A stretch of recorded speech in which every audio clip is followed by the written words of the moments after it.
Do you think you are what you see in the mirror?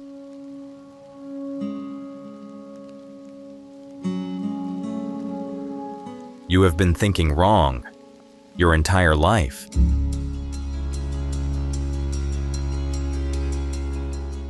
What you see in the mirror is just the matter you use to interact with this world. If you were really your body, how could you disagree with it? Have you noticed that sometimes your body wants one thing and you want another?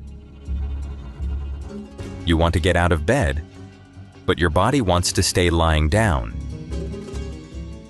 You want to forgive and move on, but your heart insists on holding on to the hurt.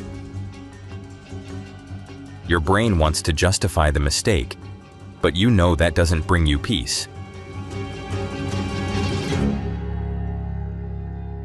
Who is this voice capable of fighting against your body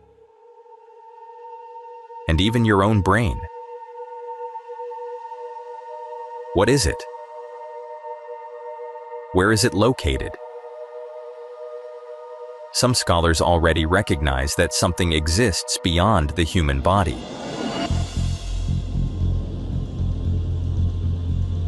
The theory of non-local consciousness is the name given to a fascinating study involving various scientists, physicists, and doctors trying to explain consciousness as something not created nor limited by the brain, but rather transmitted or received by it.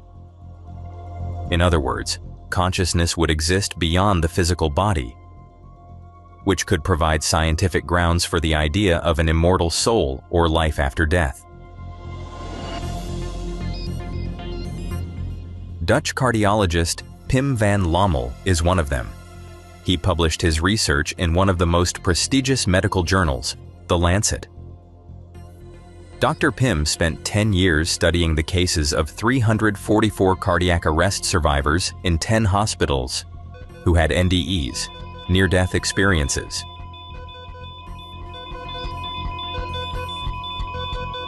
He noted that these survivors reported vivid and lucid memories, like hearing and seeing their bodies in the hospital bed, even when their brains were inactive. A continuity of consciousness even after brain functions ceased. In his conclusion, he states, "Consciousness is not a product of the brain and is not located in it." The doctor argues that the brain acts only as a receiver of something that exists in another dimension or plane. Another proponent of this theory is Dr. Sam Parnia, a physician and professor of medicine. His studies detected peaks of brain activity in patients seconds after their hearts stopped, and before doctors managed to bring them back to life. In the scans, an explosion of consciousness, right when everything was supposed to end. Several patients remembered seeing scenes from their life very quickly, clearly, and vividly. Some also described what doctors and nurses were doing, even though they were not biologically alive. In an interview, the researcher said, "It seems that when consciousness is interrupted by death, your individual self persists during those hours before being resuscitated."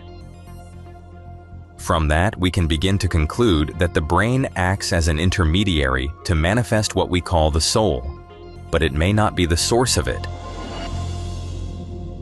Notably, the doctor states he is not religious. You are not your body, nor your brain. You are a soul. The brain and body are temporary tools you use to live here. But every body one day comes to an end. And where does the soul go? Where do you go when separated from the physical matter? If you're one of those who believe that when you die everything ends, where's the evidence? Where did you get that idea? stop living as if the body is everything and eternity doesn't exist. That might cost you a lot. What science tries to prove today, the Holy Book has stated for millennia. We are spirit, soul, and body. Then the dust will return to the earth as it was, and the spirit will return to God who gave it. Fool, this night your soul will be required of you. Then whose will those things be which you have provided? There are only two destinations for it. A meeting with the one who created the soul and died for it, or with the one who made you ignore it and believe it didn't exist.